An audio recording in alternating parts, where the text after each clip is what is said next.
오징어 게임을 하고 왔다.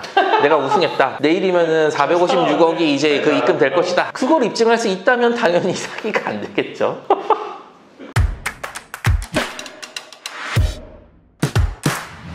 안녕하세요, 로이어 프렌즈입니다. 구독, 좋아요, 댓글, 알람 설정까지 부탁드려요. 제가 지난번에 뭐 얼마 안 됐죠? 그 사기꾼의 특징에 대해서 말씀을 드렸었잖아요. 그 사람들은 이제 정말 그 찐 사기꾼들이고, 근데 보면은 우리나라 사람들이 사기꾼이 실제로 우리나라에 많기도 하지만 사기로 실제로 안 되는 거를 사기로 고소하는 경우도 많이 있죠. 아, 그렇죠. 그런 경우가 아니죠. 민사상 책임이랑 형사상 책임을 이걸 좀 구분을 해야 되는데, 예를 들어서 손병훈 변호사님 제가 뭐 8천만 원을 빌려줬다고 해볼게요. 그리고 차용증을 썼어요. 근데 손 변호사님이 저한테 8천만 원을 안 갚아요. 그럼 저한테는 두 가지 선택지가 있겠죠. 손 변호사님이 저한테 8천만 원을 빌려가는 시점에서 저한테 마치 갚을 것처럼 저를 속여가지고 8천만 원을 슈킹했다.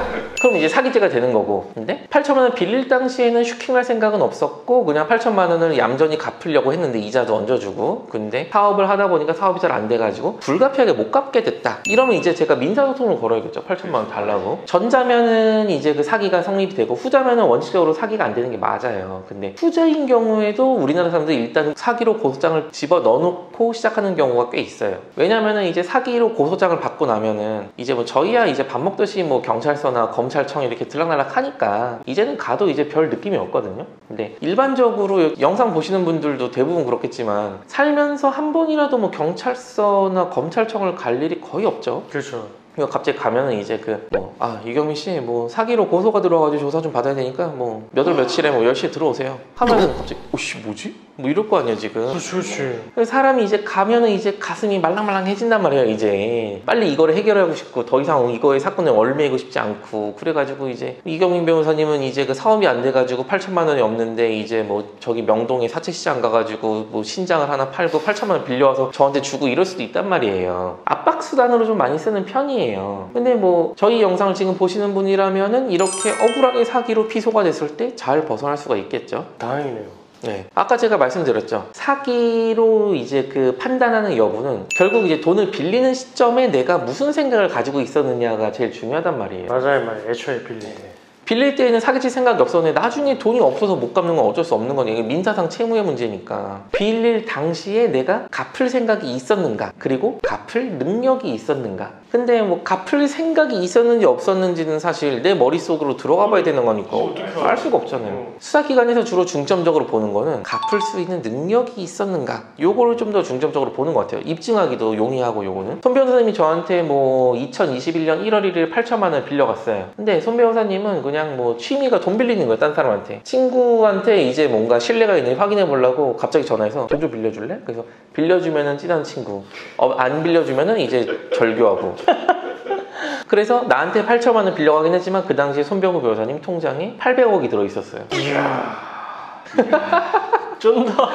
그러면은 이제 당연히 갚을 수 있는 능력도 있었고 사기치려고도 보지 않았겠죠. 당연히 뭐 800억 가지고 있는 사람이 8천만 원 정도야 뭐. 가가지고 이제 갈 때 이제 통장 잔고 보여주면서 고소, 내가 이렇게 돈이 많다. 그러면 이제 바로 그냥 거기서 조사 끝 이렇게 되겠죠. 근데 알고 보니까 1월 1일에는 800억이 있었는데 갑자기 1월 2일 되니까 800억이 쭉 쌓였다.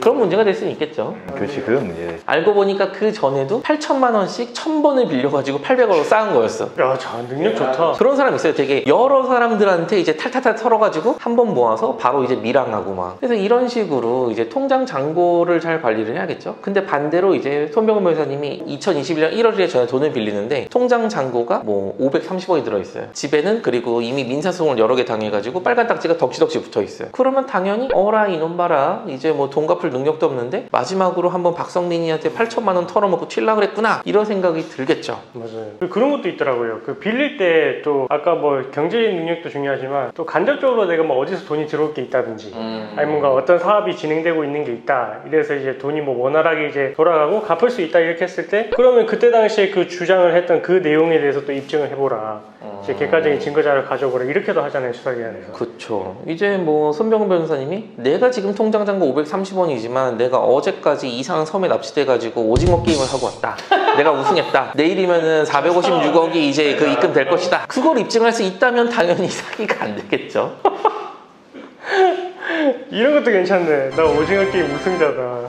이렇게 해가지고 뭔가 증명하면 되겠네. 그럼 이 수사관이 뭐 그래요? 아이고 오징어 게임? 아이고 그러시구나. 그 프론트맨 그 연락처 좀 줘봐요. 전화 한번 해보게. 참고인으로 불러야겠네. 다음날 영장 청구하는